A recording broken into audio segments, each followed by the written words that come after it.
A paz do Senhor, meus irmãos. Estamos aqui então para mais uma lição. Hoje nossa quinta lição do trimestre.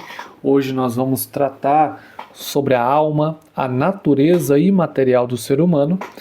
Lembrando que já estudamos nas lições anteriores a primeira lição de uma forma introdutória, sobre o que seria estudado. A 2, 3 e 4, focado muito sobre o corpo, a forma que foi criada, a composição, o problema do pecado quando afetou a matéria. E na última lição nós tratamos sobre o corpo como templo do Espírito Santo. E agora nós vamos iniciar falando sobre a alma do homem, dando continuidade aí, como foi falado, àquilo que dentro da teologia nós chamamos de antropologia bíblica, ok? Então vamos lá para a lição. Hoje é a lição de número 5, então. Nosso desejo é que este material venha enriquecer aí os nossos professores para que as nossas aulas sejam muito edificadas, edificadoras, poderosas, e eu creio que Deus há de usar. Porém, a graça de Deus, a unção de Deus, não substitui ou não invalida o teu preparo, meu amigo professor. Vamos lá? Nosso textuário, leia com seus alunos, se encontra no Evangelho de Mateus, capítulo 10, versículo 28. Jesus, nós vamos mais para frente, alguns tópicos à frente, nós vamos estudar um pouquinho mais sobre essa temática, mas leia com seus alunos. Nossa verdade prática diz: cuidar da alma é uma atitude fundamental para uma vida cristã estável e uma eternidade de alegria e de paz.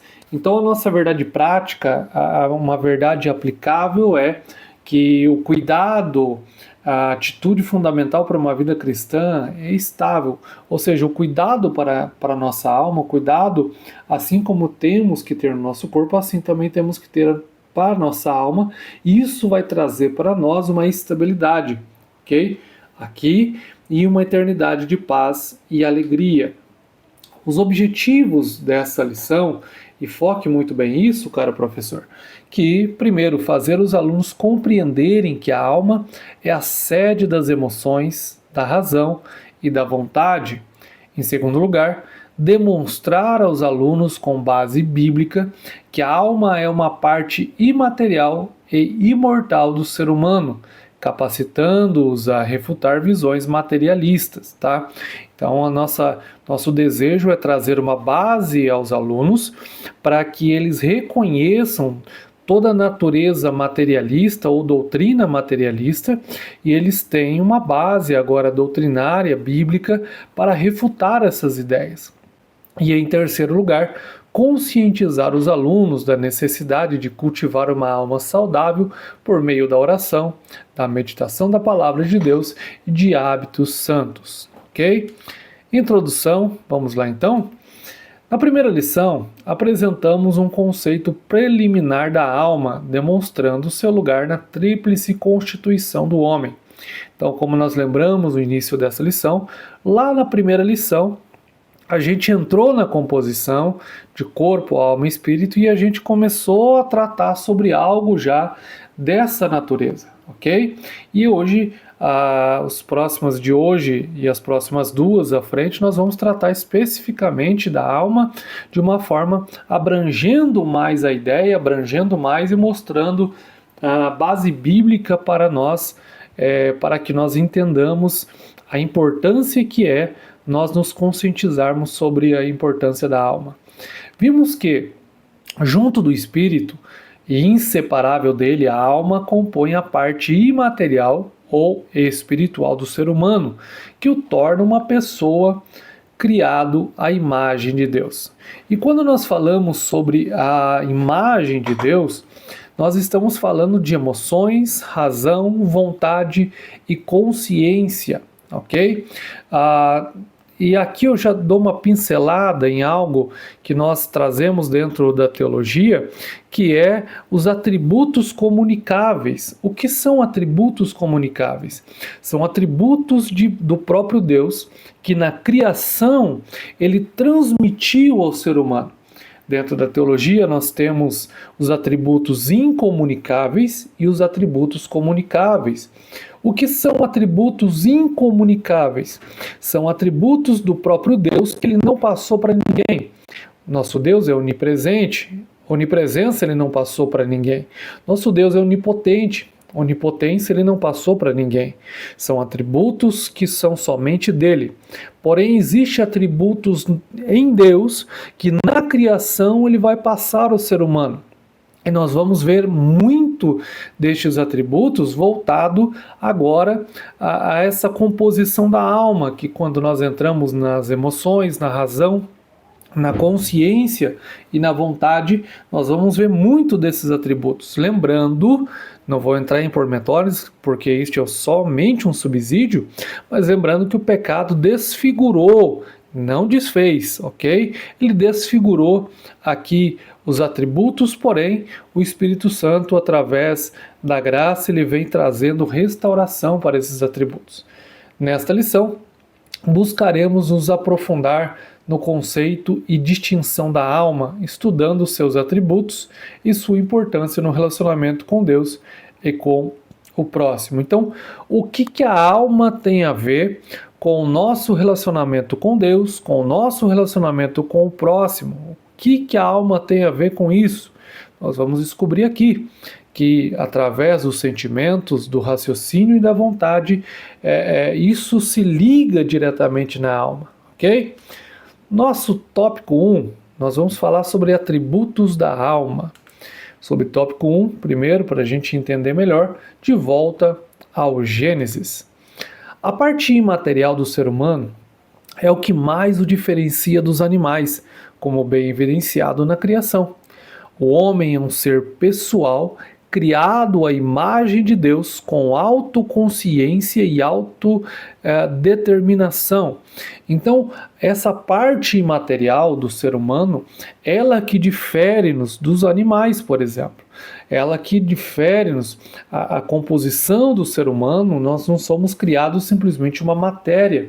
Existe em nós uma parte imaterial que nos diferencia. Então, o ser humano, com isso, a gente pode entender que o homem é um ser pessoal, é um ser criado à imagem de Deus, é um ser com autoconsciência, ou seja, o ser humano ele não precisa de outro para ter consciência, existe uma consciência dentro do ser humano, e essa consciência ela é controlada, ela faz parte da própria alma do ser humano. Então, quando nós falamos de um autoconhecimento ou consciência, por exemplo, quem diz para nós que nós estamos errados quando fazemos algo, ou quem fala para o ímpio que ele fez errado, é a consciência através da sua alma. Ou seja, às vezes não é preciso alguém falar ou mostrar. Isso já é prova de que há uma distinção no ser humano, essa autoconsciência, essa autodeterminação que o ser humano tem, fazem parte dessa composição da alma. E dentro disso, a gente pode olhar e dizer que o Criador fez seu representante, dando-lhe poder de governo sobre toda a obra criada. O Salmo diz o seguinte: enchei a terra e sujeitai-a e dominai-a. Salmo, melhor dizendo, Gênesis diz isso. Ou seja, quando Deus ele cria o homem, ele coloca no homem, e ele não faz isso para tirar de si uma responsabilidade, não. Deus ele faz isso para entregar ao homem, para que o homem entendesse que ele não foi criado simplesmente por criar, ele não foi criado e simplesmente lançado de qualquer maneira.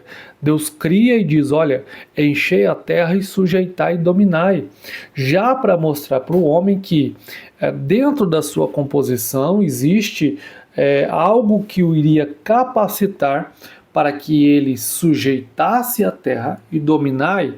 E aonde estão esses atributos que dariam esse entendimento? Na alma do homem, que é a vontade, que é a razão, que é esses sentimentos. Então, Quando Deus ele determina e diz isso para o homem, dizendo, olha, sujeitai a terra, dominai, ele já está dizendo, olha, eu coloquei dentro de você uma composição, atributos da minha parte que vão te dar autoridade e te dar responsabilidade para você fazer isso. Sua capacidade de administração, compreensão e decisão moral é resultado do caráter consciente e autônomo da alma humana. Ou seja, o que Deus está dizendo em pormenores, Adão? É o seguinte, existe uma compreensão, existe uma capacidade de administração, existe decisões morais que você vai tomar, e isso tudo faz parte da alma que eu coloquei dentro de você. Toda essa composição, você está habilitado para fazer isso porque existe uma alma dentro de você. Então, compreenda isso, meu amigo.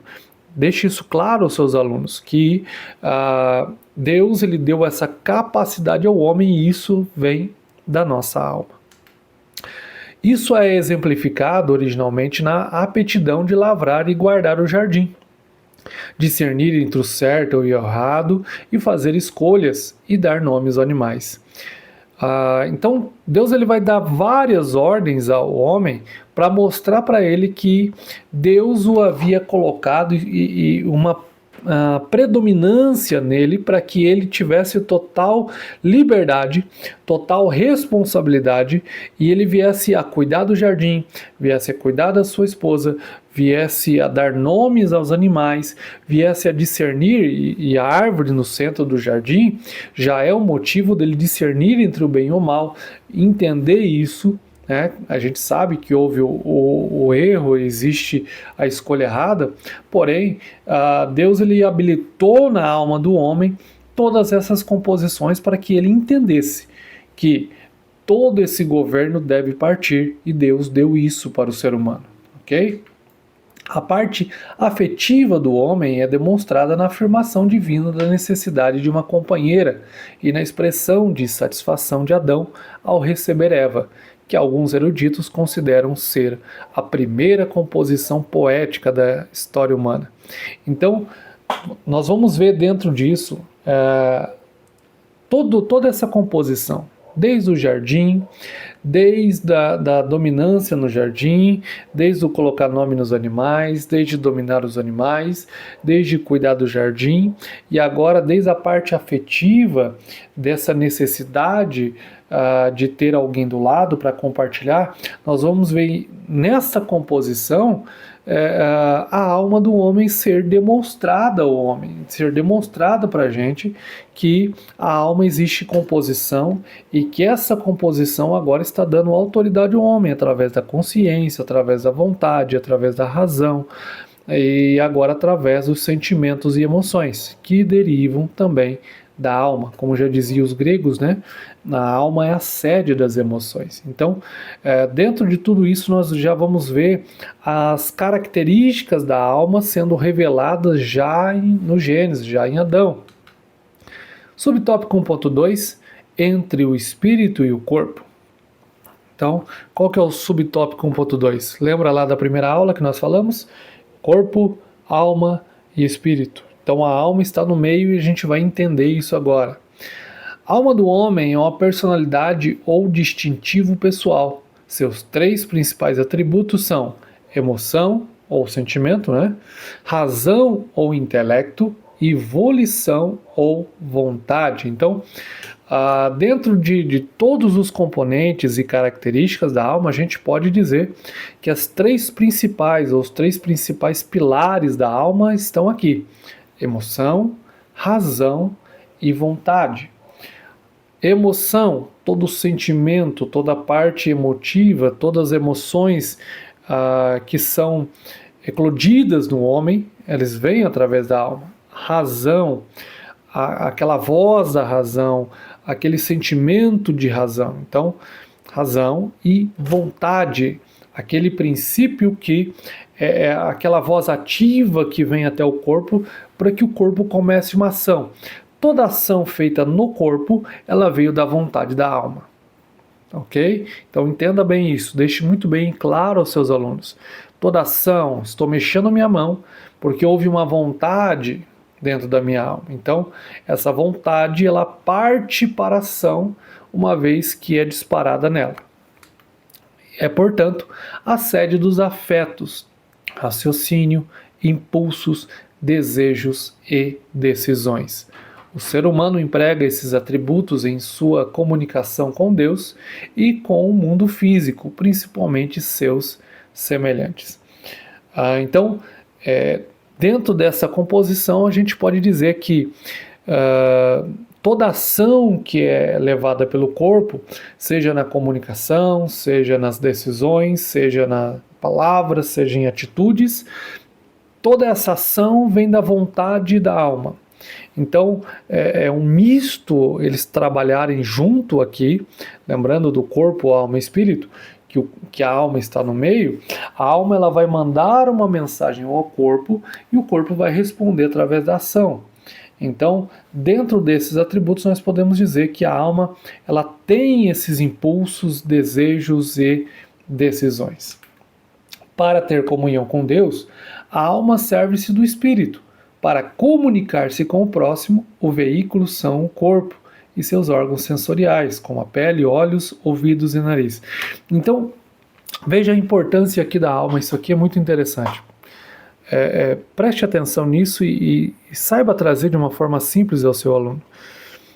Vamos lembrar da composição: corpo, alma e espírito. Nós vamos estudar lá na frente com mais detalhes, mas na primeira lição nós estudamos dizendo que o espírito é a parte espiritual, que o Espírito Santo fala ao nosso espírito. Então o nosso espírito é o que liga, faz a ligação com Deus. A alma está no meio dessa composição. E aí vem o corpo. Então, olha só, olha a importância da alma estando no meio. De um lado, a alma se comunica com o espírito. Então, se o espírito está ligado a Deus, o espírito vai mandar mensagem para a alma do Evangelho, da palavra, do Espírito Santo e vai transmitir a alma. E agora ela também tem a responsabilidade de transmitir isto ao corpo. Então, de um lado ela se comunica com Deus, de outro lado ela se comunica com a ação do corpo. Olha a importância que há em estar com a alma centrada, estar com a alma estabilizada, cuidada, tá? Porque existe essa comunicação. Por isso que a gente pode colocar aqui e dizer que às vezes alguns sentimentos barram a voz de Deus. Você já ouviu isso de pregador dizendo, olha, quando eu estou com medo, às vezes eu não consigo ouvir a Deus por causa do meu medo. Às vezes eu não consigo ouvir a Deus por conta da minha ansiedade. Às vezes eu não consigo ouvir... Por quê? A alma está tão turbada de sentimentos que ela não consegue ouvir o que está vindo do Espírito. E com isso ela não consegue passar ao corpo uma mensagem correta concernente a isso. Eu estou com medo, então eu mando ao corpo uma mensagem de medo, porque eu não estou conseguindo receber uma mensagem concreta do Espírito, ok? Só para você entender melhor essa composição dentro dessas características. Pode-se dizer, então, que a alma funciona entre o espírito, que se conecta com Deus, o ser divino, e o corpo, que se conecta com o mundo dos homens. Então, a alma que faz essa conexão entre o espiritual, entre o mundo do Senhor, entre o que o Espírito Santo fala, e agora também manda uma mensagem ao corpo, que o corpo é aquele que se comunica com o mundo exterior, o mundo dos homens. O Cântico de Maria, na casa de sua prima Isabel, é uma típica cena dessa tríplice interação e comunicação. Lucas, o Evangelho de Lucas, capítulo 1, 46 e 47, diz assim: Disse então Maria, a minha alma engrandece ao Senhor, e o meu espírito se alegra em Deus, meu Salvador. Olha que união de texto para a gente entender isso aqui de uma maneira linda. O espírito está se alegrando em Deus. E aí essa alegria no Espírito está transmitindo à alma um sentimento de engrandecimento ao Senhor. A alma que está no meio, ela está entendendo que o Espírito está envolto em Deus, está alegre em Deus, está regozijando em Deus, e agora, através da mensagem que está vindo do Espírito, Maria diz: a minha alma engrandece ao Senhor. Por que a minha alma está engrandecendo ao Senhor? Porque eu estou recebendo do Espírito, que Ele está se alegrando no Senhor. Olha, esse texto é maravilhoso para a gente entender isso. 1.3, gente, vamos lá. Volto a lembrar, isso aqui é só o subsídio, ok? A alma batida. Os afetos da alma em relação a Deus são vistos na poesia do Salmo 42, por exemplo, quando o salmista conversa consigo mesmo, e ele diz o seguinte: por que estás abatido, a minha alma, e por que te perturbas em mim? Espera em Deus, pois ainda o louvarei na salvação da sua presença. Olha essa composição do salmista, quando ele, talvez no Antigo Testamento eles não conseguiam definir, mas ainda já trazendo a ideia do imaterial no ser humano, e o salmista ele para e diz: olha, por que está batida a minha alma? Ele começa a conversar consigo mesmo, ele começa a conversar e ele diz assim: olha, espera em Deus. Ele está conversando, lembrando que ele está conversando com ele mesmo, ele está tentando entender o que está acontecendo dentro dele. Está vindo angústia, está vindo abatimento dentro dele, e ele está tentando entender, ele está dizendo assim: por que você está abatida, minha alma? Espera em Deus. Olha que loucura, gente.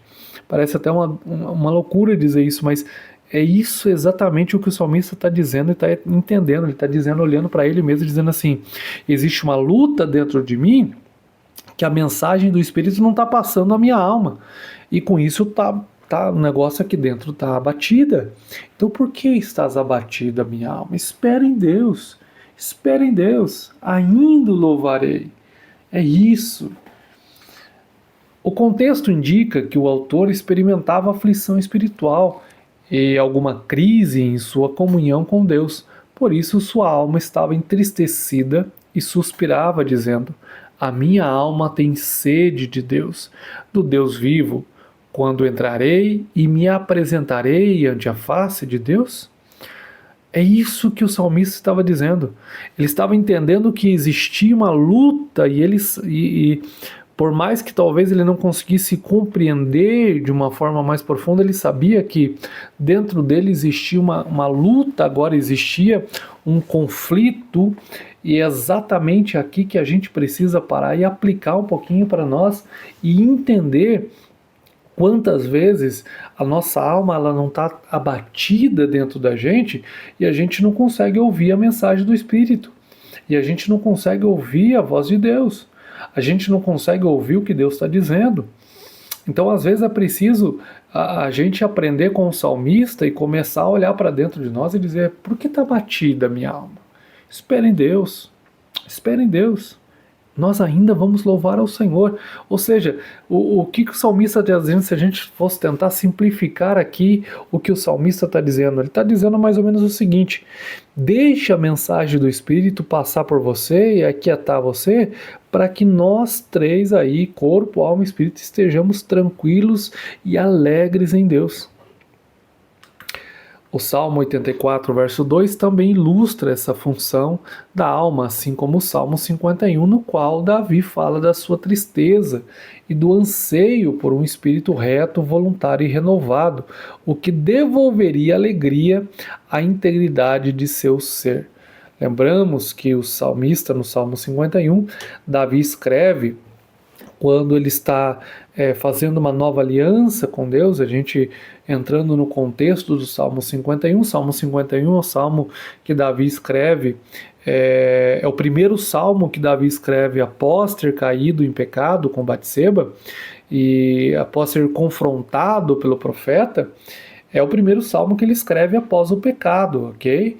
Então, quando ele escreve este salmo, ele está trazendo uma tristeza, uma angústia, uma aflição, a ponto dele dizer: ó Senhor, cria em mim, ó Deus, um coração reto. e renova em mim um espírito inabalável, ou em algumas traduções, voluntário. Então, o que Davi está dizendo e entendendo, ele está colocando que o pecado que ele escolhera, o pecado que o afetara, acabou com essa comunhão, e agora ele está precisando do Senhor para restaurar, para criar um coração de novo, para renovar um espírito. Ou seja, ele está colocando aqui o pecado como afetou a sua composição interna, sua alma e seu espírito. Tá? E ele precisa agora, através da oração e do cântico do Salmo 51, ele está trazendo e derramando a sua alma diante do Senhor, dizendo: Senhor, eu preciso do renovo. Não retire de mim o teu Espírito Santo, não retire de mim. E ele torna a dizer, ele diz assim, terminando, diz assim: torna a dar-me alegria da tua salvação. Tópico 2, a natureza da alma, imaterialidade e imortalidade. Subtópico 2.1, distinção de substâncias. O texto de Mateus, capítulo 10, versículo 28, é um excelente fundamento para o estudo da alma, como parte da natureza imaterial do ser humano. Em um só versículo estão profundas verdades espirituais reveladas por Jesus a respeito de nossa psique, algumas delas relacionadas a debates alimentados ao longo de toda a história, inclusive no contexto da igreja. Vamos analisar um pouquinho mais esse texto. Em primeiro lugar, Jesus expõe a clara distinção de substância entre as partes material e imaterial do ser humano. Uma tangível, quando Jesus ele expressa o corpo que pode perecer por ação humana, e a outra intangível, a alma, que não pode ser destruída pelo homem. Então Jesus ele já traz as duas composições aqui, trazendo o ser humano, o corpo, e dizendo: olha, vocês estão com medo aí, o ser humano pode tocar no corpo, o outro homem pode tocar no corpo, mas não toca na alma, não pode, não tem esse poder. E aí Jesus já traz o entendimento e a compreensão de que a alma faz parte de um ser intangível, de um ser imaterial. Nesse ponto é importante observar que em vários textos das Escrituras a parte imaterial é representada ora pela alma, ora pelo espírito, ok? Nesses casos, as referências sempre abrangem ambas as substâncias devido à sua inseparabilidade. Então, lembrando que nós cremos na tricotomia, numa composição de corpo, alma e espírito, cada um com as suas características, porém, quando em muitos textos nós vamos ver que por conta de não houver separação, que o escritor aos Hebreus vai dizer que a espada ela tem esse poder de fazer essa separação, ou seja, de entender as composições, mas então os textos vão fazer uma alusão a isso. Por exemplo, Tiago, capítulo 2, versículo 26, diz assim: porque assim como o corpo sem o espírito está morto, assim também a fé sem obras é morta. É claro que a interpretação de forma direta do texto não está dizendo sobre isso, mas Tiago, ele entendendo bem algo que para eles era óbvio, ele está dizendo: olha, o corpo sem espírito ele está morto. Ele está dizendo: não tem como haver, sem essa composição, haver vida. Não tem vida se o espírito não estiver ligado ao corpo, não tem como ter vida. Ok? Então, justamente nesse ponto, o material estar ligado ao imaterial para ter essa vida dando continuidade. No subtópico 2.2, imaterialidade e responsabilidade pessoal, ao tratar do perecimento da alma e do corpo no inferno, Jesus refuta as concepções antropológicas materialistas existentes desde a antiguidade. Então, quando Jesus ele trata e diz no texto do Evangelho de Mateus, dizendo assim: olha, vocês têm que ter medo do perecimento da alma, né? Porque o homem não pode tocar na alma, mas o Senhor pode pegar a alma e lançar no inferno. Então, o que ele está colocando é esse cuidado e já desfazendo qualquer visão materialista. O que seria a visão materialista? Eu não estou aqui falando daquela visão, uma visão de dinheiro, da teologia da prosperidade. Não. O que é o fundamento de uma visão materialista é que não há espiritualidade, que não há alma humana e que não há importância em cuidar do que é espiritual ou do que é imaterial, que seria o espírito e a alma. A visão materialista, ela se concentra no que é tangível, ela se concentra no que se pode tocar, ela se concentra no material, ok? Ela não se importa com o dia em que esse corpo vai voltar ao pó. Ela não se preocupa e não se importa como a alma e o espírito estão tendo conexão com Deus. Eles estão, essa visão materialista, elas se importam com o que é material.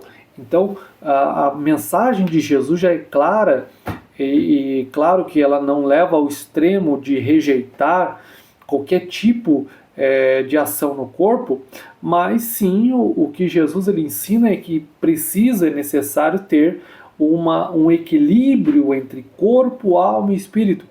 Assim como disse Paulo aos Tessalonicenses, né, quando ele vai dizer para que haja santificação entre corpo, alma e espírito. Em termos modernos, temos um marxismo que prega que o homem se resume à matéria, ignorando a existência de uma alma consciente após a morte. Essa ideologia ateísta nega a pecaminosidade e a responsabilidade moral do indivíduo.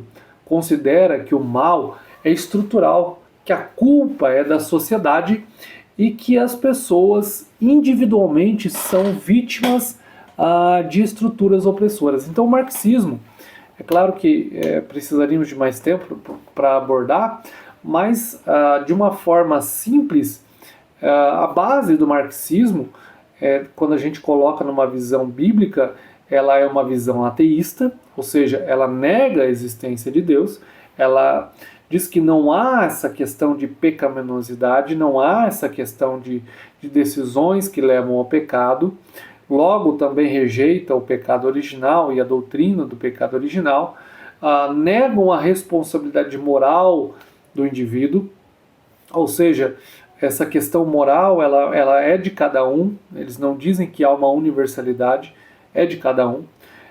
Considera o mal estrutural como uma culpa da sociedade. A sociedade é opressora, a sociedade oprime e por conta da sociedade. É mais ou menos aquilo que a psicologia chama de produto do meio. Dizem que o ser humano é o produto do meio, a sociedade oprime e o ser humano está ali sendo oprimido pela sociedade. Nega totalmente a existência imaterial, negam completamente céu, inferno, negam completamente espírito e alma, negam completamente a responsabilidade de termos uma relação com Deus, um relacionamento com Deus. Identificam pecados sociais, mas não individuais. Ou seja, eles olham de uma forma geral, dizendo, olha, a sociedade está errada, aquela corporação está errada, mas eles deixam de ver ou não querem ver que também existe pecados individuais, ok? Esse engano desconsidera a necessidade de arrependimento, conversão e salvação pessoal e mantém as almas de seus adeptos no caminho da perdição eterna. Ou seja, se eu creio nessa visão, logo eu não preciso de arrependimento, logo eu não preciso me converter, logo eu não preciso de salvação, logo eu também não preciso de Salvador, eu não preciso de Jesus, eu não preciso de Deus, porque tudo que importa está no material, tudo que importa está no físico, tudo que importa está aqui. Isso é perigoso, ok? E muitas das vezes, esse é o extremo, mas muitas das vezes temos brincado com essa visão materialista, esquecendo-nos, muitas das vezes, que existe sim uma responsabilidade sobre a nossa alma, sobre o nosso espírito, e que essa responsabilidade não pode ser jogada para outro, deve ser trazida para nós, porque Jesus ele morreu para salvar pecadores arrependidos. toda ideologia que promete soluções absolutas para os problemas do homem por meio de doutrinas sociais, políticas ou econômicas incorre no mesmo erro. Vamos para o 2.3 para a gente correr aqui. Materialismo e teologia. A visão materialista da natureza humana vai além das questões político-ideológicas. Afeta também a teologia, principalmente quanto à missão da igreja, a ortopraxia, isto é, a prática correta. Dentro da teologia, nós temos aquilo que nós chamamos de ortodoxia e ortopraxia. Ortodoxia é a doutrina correta, tá? Uma vez que eu conheço a palavra, eu conheço a doutrina, eu conheço os fundamentos, isso é ortodoxia. O que é ortopraxia? Ortodoxia é a prática agora do que é correto. Se eu prego a ortodoxia do que é correto, a ideia é que eu viva aquilo que eu vivo na ortodoxia. Então, ortopraxia é isso. Essa visão materialista nega totalmente a ortopraxia, ou seja, nega totalmente a prática desta verdade. Se eu creio nessa visão ateísta e materialista, eu não preciso viver uma vida correta segundo os fundamentos bíblicos, ou seja, eu não tenho por que ter essa ortopraxia. No campo católico, inspira a teologia da libertação, no protestantismo, a teologia da missão integral. Ambas se alimentam de concepções socioeconômicas e políticas comuns ao marxismo, que por sua vez tem como fundamento o ideário materialista e crítico que busca tirar Deus do cenário humano e instigar as lutas de classes, tá? Então, como eu disse ali, o marxismo existe o extremo dele, só que partes das doutrinas marxistas, elas têm entrado no meio evangélico, no meio católico, e têm entrado de algumas formas que muitas das vezes eles buscam, eles não negam de uma forma direta a existência de Deus, não se tratam como ateístas, mas têm buscado tirar aí questões do marxismo.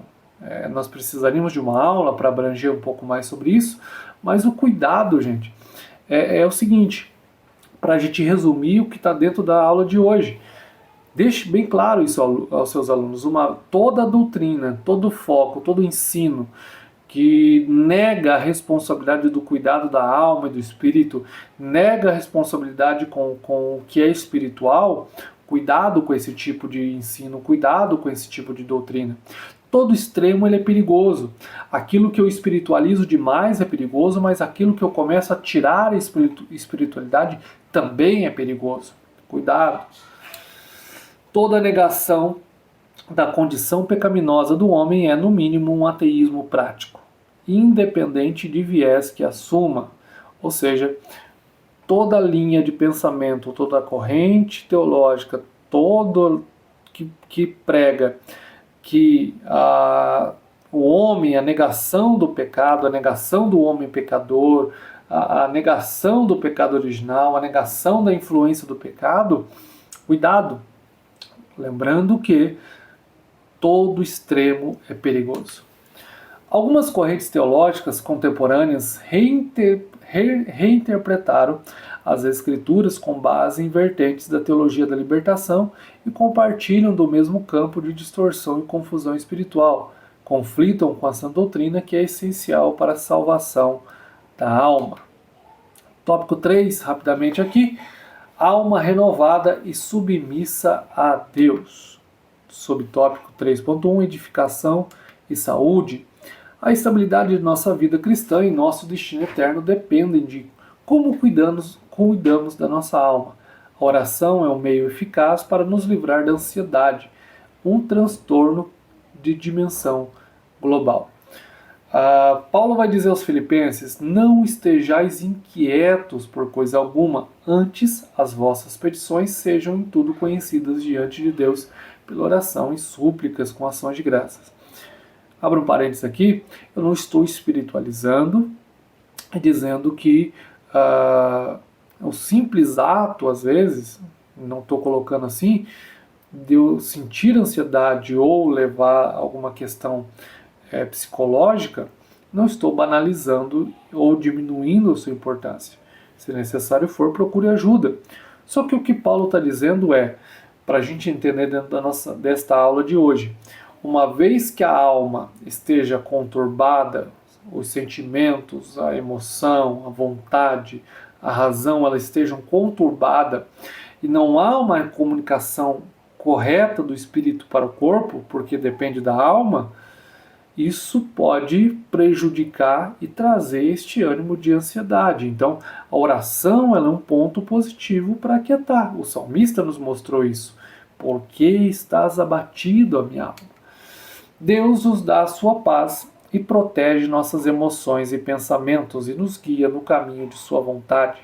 Nossa parte é alimentar nossa mente apenas com o que edifica. O que falamos, o que ouvimos, o que lemos, o que vemos. Nossos hábitos diários determinam a saúde de nossa alma. Preste atenção nisso. Hábitos. Lembra que eu disse? Perigo de espiritualizar. Hábitos são circunstâncias e decisões que eu tomo durante o meu dia que trazem para dentro de mim ou edificação ou ao contrário. Então, o que falamos, o que vimos, o que ouvimos, como vemos, o que nos alimentamos e deixamos entrar, seja pelos olhos, seja pelos ouvidos, seja por qualquer tipo de sentimentos, isso pode estar gerando questões aí dentro de nós conflitantes, ok? Purificação e renovação. Ainda quanto aos cuidados da alma, a Bíblia nos adverte dos maus pensamentos, dos desejos impuros e perversos e das intenções e inclinações malignas. E aí a Bíblia vai nos advertir dizendo que do coração vêm esses sentimentos. Ou seja, uma alma que foi tocada pelo pecado, ela está conturbada, ela está deteriorada e essas intenções, ela vem da nossa alma, ok? Então, ela vem do coração, ou seja, da alma. Então, quando nós falamos e Jesus adverte, dizendo, olha, cuidado com a vossa alma. Por quê? Porque é dela que vai vir as intenções, é dela que vai vir as inclinações para o erro. Ou seja, por isso que o Espírito Santo precisa falar ao nosso espírito, que precisa convencer a nossa alma, e aí sim, para vivermos em santidade. Devemos purificar e renovar nossa alma sempre, para que sejamos transformados e experimentemos a boa, agradável e perfeita vontade de Deus, vivendo em santidade e temor. Vamos concluir nossa aula dizendo que o cristão precisa viver em plena santificação, o que inclui a contínua rejeição de pensamentos, sentimentos e desejos pecaminosos, mantendo pura sua alma. Atribui-se a Lutero a frase: não podemos impedir que os pássaros voem sobre a nossa cabeça, mas podemos impedir que eles façam ninho sobre elas. Não podemos impedir que algumas coisas tentem interferir, mas podemos dar uma alinhada com a nossa alma e dar uma validada como que está.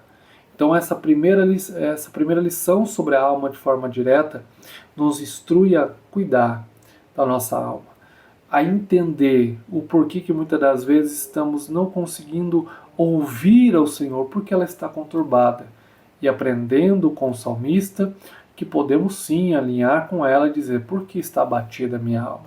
Espere em Deus. Meu amigo professor, espero que a aula seja uma bênção, espero que a sua aula seja edificante, que Deus te use para edificar a igreja do Senhor, para edificar os alunos, para edificar a noiva de Cristo. Que Deus te abençoe, em nome de Jesus.